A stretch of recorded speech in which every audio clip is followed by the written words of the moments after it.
suri teladan kita semua. Baik, kami dari kelompok 4 akan mempresentasikan hasil diskusi kami, yaitu pengelolaan hutan lindung dan hutan produksi.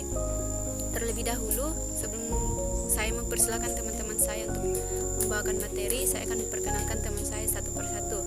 Yang pertama Jasman, yang kedua Sandi, yang ketiga Muhammad Ihsan Wahid, dan yang keempat Sartika, serta saya sendiri atas nama Nur Intan. Baik, untuk mengefisienkan waktu, saya persilahkan kepada teman-teman saya untuk membacakan hasil diskusi kami. Baik, terima kasih. Assalamualaikum warahmatullahi wabarakatuh. Terima kasih atas kesempatan yang telah diberikan kepada saya. Saya perkenalkan, nama saya Sartika, saya dari kelompok 4. Di sini saya akan memaparkan tugas kelompok saya yang berjudul pengelolaan hutan lindung dan hutan produksi. Hutan lindung merupakan hutan atau lahan luas yang berisikan kumpulan jenis flora dan fauna yang berbentuk secara alamiah maupun tidak. Kawasan hutan yang ditetapkan sebagai kawasan hutan lindung mempunyai peran sebagai penyedia cadangan air bersih, pencegah banjir, penahan erosi, paru-paru kota, dan banyak lagi di antaranya. Hutan lindung juga merupakan suatu istilah dari suatu hutan yang dilindungi kelestariannya agar terhindar dari kerusakan yang dibuat oleh manusia, tetap berjalan sesuai fungsi ekologisnya dan dapat dimanfaatkan untuk kepentingan bersama. Selanjutnya, hutan lindung dan kawasan lindung. Seringkali masyarakat umumnya menganggap kawasan lindung dan hutan lindung merupakan hal yang sama. Kawasan lindung dan hutan lindung sebenarnya merupakan dua hal yang berbeda, namun sangat berkaitan satu sama lain. Kawasan lindung mencakup kawasan hutan dan non-hutan, sedangkan hutan lindung adalah kawasan lindung yang berada di kawasan hutan. Jadi sebenarnya hutan lindung merupakan bagian dari kawasan lindung. Berdasarkan keputusan Presiden nomor 32 tahun 1990 tentang pengelolaan kawasan lindung. Kawasan lindung adalah kawasan yang ditetapkan dengan fungsi utama melindungi kelestarian lingkungan hidup yang mencakup sumber alam, sumber daya buatan, dan nilai sejarah serta budaya bangsa guna kepentingan pembangunan berkelanjutan. Fungsi hutan lindung ialah sebagai kawasan khas yang mampu memberikan perlindungan kepada kawasan sekitarnya, sebagai kawasan pengelolaan tata air, kawasan pencegah banjir dan erosi, serta memelihara kawasan yang khas dalam pemeliharaan kesuburan tanah. Selanjutnya, contoh hutan lindung di Indonesia. Yang pertama, hutan lindung Sungai Wain. Luas hutan ini adalah sekitar 9.782,8 hektar dan terletak di Kota Balikpapan, Provinsi Kalimantan Timur. Meskipun bukan merupakan hutan konservasi, hutan ini merupakan rumah bagi berbagai satwa liar dilindungi seperti orangutan, bekantan, dan berbagai tumbuhan endemik. Kedua itu hutan lindung Wehea. Hutan ini berada di Kabupaten Kutai Timur, Provinsi Kalimantan Timur. Luas dari hutan sendiri ini adalah sekitar 38 hektar, yang mana di dalam kawasan ini masih sering ditemukan suku setempat, yaitu suku Dayak. Yang ketiga itu hutan lindung Alas Ketu. Hutan ini terletak di wilayah Kabupaten Wonogiri, Provinsi Jawa Tengah. Hutan ini didominasi oleh pohon-pohon mahoni, jati, kayu putih, dan akasia. Luas Hutan ini sendiri sebenarnya dibilang relatif cukup kecil karena hanya memiliki luas sekitar 40 hektar saja. Meskipun demikian, hutan ini sangat berjasa bagi wilayah yang ada di sekitar Kabupaten Wonogiri. Baik, demikian dari presentasi saya. Selanjutnya materi selanjutnya akan dilanjut oleh Saudara Sandi. Saya persilahkan kepada Saudara Sandi. Sekian dari saya. Assalamualaikum warahmatullahi wabarakatuh. Assalamualaikum warahmatullahi wabarakatuh. Perkenalkan, nama saya Sandi dari kelompok 4. Nah, kali ini saya akan menjelaskan atau memaparkan materi kami tentang pengolahan hutan lindung dan hutan produksi, yang dimana sebelumnya sudah dibahas oleh Saudari Sartika mengenai pengolahan hutan lindungnya, dan sekarang saya akan lanjutkan mengenai pengolahan hutan produksinya. Nah, sebelum kita masuk pada inti pokok pembahasan mengenai pengolahan hutan produksi, teman-teman perlu ketahui bahwa apa sih hutan produksi itu? Jadi, hutan produksi adalah kawasan hutan yang memiliki fungsi pokok, yaitu menghasilkan hasil hutan, baik hasil hutan berupa kayu maupun non-kayu. Selain itu, pemanfaatan hutan produksi lainnya berupa pemanfaatan kawasan, pemanfaatan jasa lingkungan, dan penghutan hasil hutan berupa kayu maupun non-kayu. Nah, langsung saja kita masuk pada pokok pembahasan mengenai pengolahan hutan produksi. Nah, apa sih pengertian dan tujuan daripada pengolahan hutan produksi itu? Jadi, untuk pengertiannya, pengolahan hutan produksi adalah usaha untuk memanfaatkan hutan produksi yang kegiatannya terdiri dari pemanenan atau penebangan, penanaman, pengamanan, pengolahan, dan pemasaran hasil hutan kayu di hutan produksi. Sedangkan tujuannya yaitu adalah tercapainya manfaat ganda, yaitu menghasilkan kayu, mengatur tata air, tempat hidup marga satwa, sumber makanan ternak dan manusia, dan tempat rekreasi. Dalam keadaan tertentu, manfaat tersebut dapat saling bertumbukan sehingga perlu ditentukan prioritasnya. Disinilah diperlukan adanya tata guna lahan hutan yang permanen. Melaksanakan kegiatan pengusahaan hutan produksi khususnya di luar Pulau Jawa telah dimulai pada tahun 1970-an melalui pola pemberian hak pengusahaan hutan atau HPH pada kawasan hutan produksi. Pelaksanaan kegiatan tersebut dilandasi oleh Peraturan Pemerintah atau PP Nomor 21 Tahun 1970 tentang hak pengusahaan hutan dan PP Nomor 7 Tahun 1990 tentang hak pengusahaan hutan tanaman industri, kemudian diganti dengan PP Nomor 6 Tahun 1999 tentang pengusahaan hutan dan pengumutan hasil hutan pada hutan produksi.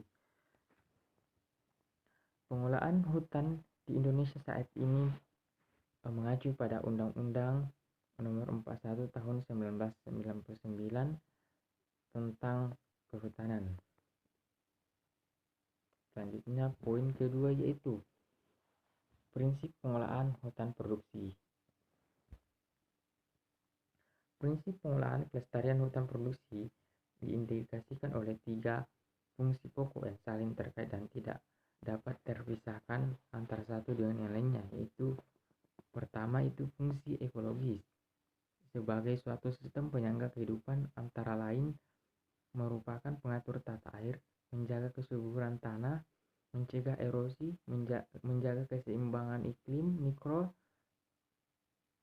penghasil udara bersih, menjaga siklus makanan, serta sebagai tempat pengawetan keanekaragaman hayati dan ekosistemnya. Yang kedua itu fungsi ekonomis, yaitu sebagai sumber yang menghasilkan barang dan jasa, baik yang terukur seperti hasil hutan berupa kayu dan non-kayu, maupun yang tidak terukur seperti jasa ekoturisme. Fungsi yang ketiga itu fungsi sosial, yaitu sebagai sumber kehidupan dan lapangan kerja serta kesempatan berusaha bagi sebagian masyarakat, terutama yang hidup di dalam dan sekitar hutan, serta untuk kepentingan pendidikan dan penelitian demi pengembangan ilmu pengetahuan dan teknologi. Beberapa peluang pengolahan hutan produksi yang berwawasan konservasi dapat dilakukan dan disesuaikan pada setiap tipe hutan. Peluang yang dimaksud adalah kemungkinan penerapan metode tertentu yang bukan saja untuk kepentingan ekonomi sesaat yang bisa merusak ekosistem hutan dalam jangka panjang, tetapi juga mempertimbangkan aspek konservasinya. Sesuai dengan situasi saat ini, hutan dituntut untuk memberikan produk yang selalu meningkat, kelestarian yang lebih terjamin, dan masukan biaya yang rendah.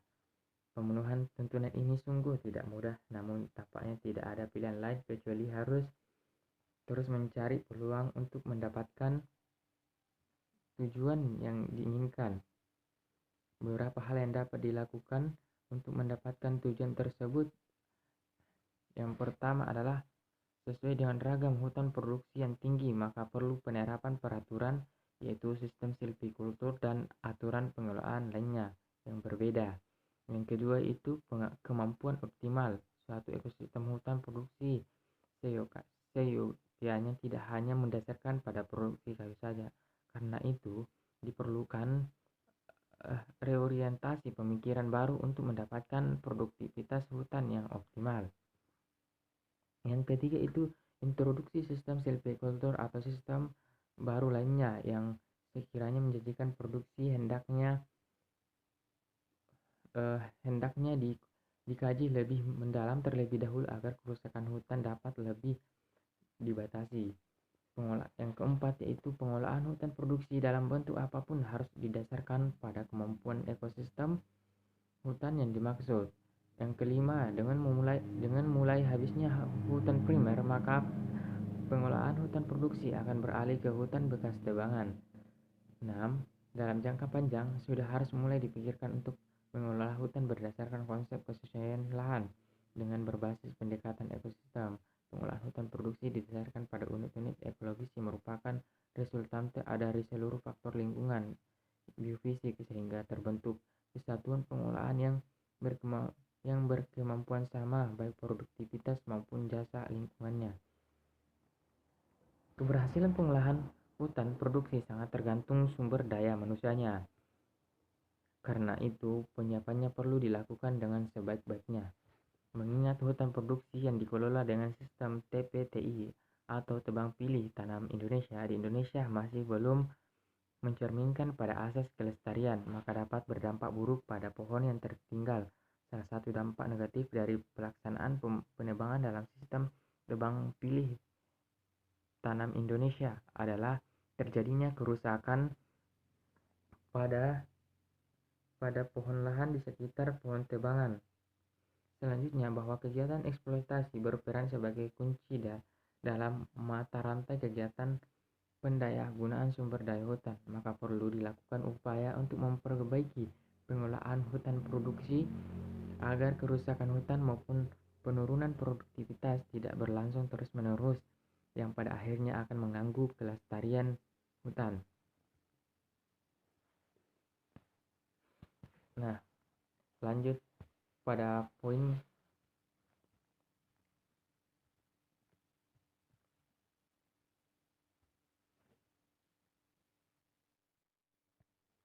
lanjutan pembahasan materi kami itu ada beberapa aspek pengolahan hutan produksi yang akan kami bahas. Yang pertama yaitu aspek pembukaan wilayah hutan.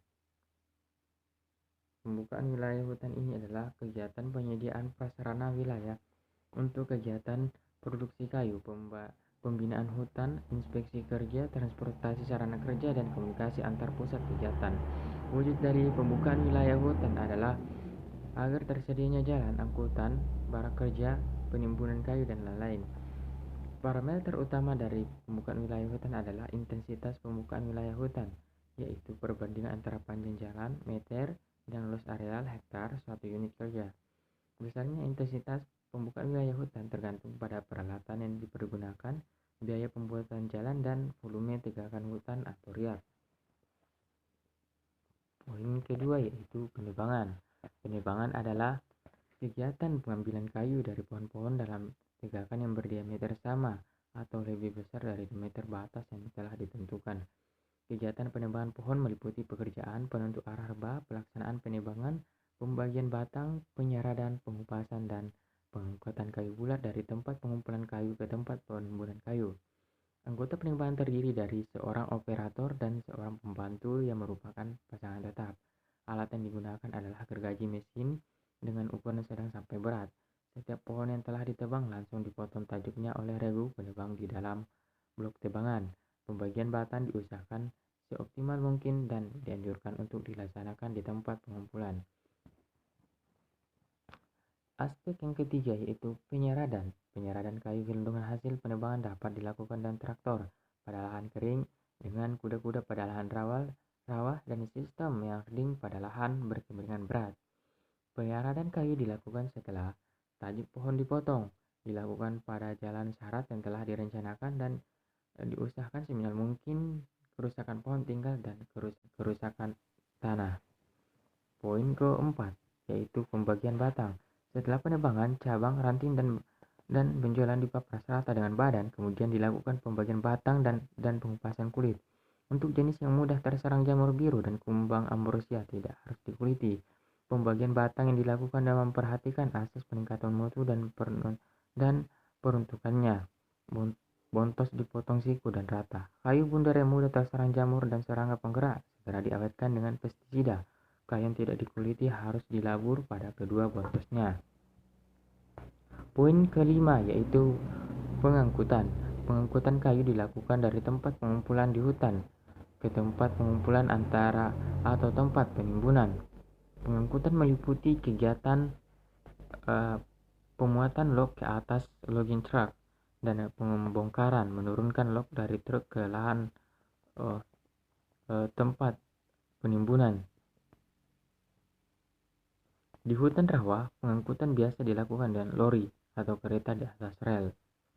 Cara pengangkutan kayu didasarkan pada letak dan topografi di lapangan, geologi, tanah dan iklim, luas areal, volume dan ukuran kayu, kondisi jalan, jenis prasarana angkutan, dan jarak dan biaya. Poin aspek yang terakhir yaitu penimbunan kayu. Setelah penyejaran, kayu gelondongan perlu dikupas kulitnya di tempat pengumpulan kayu hasil tebangan di sekitar tempat tebangan yang bersangkutan. Kemudian dilakukan pengukuran dan pengujian kayu untuk membuat laporan hasil produksi. Kayu kemudian diangkut ke tempat penimbunan kayu.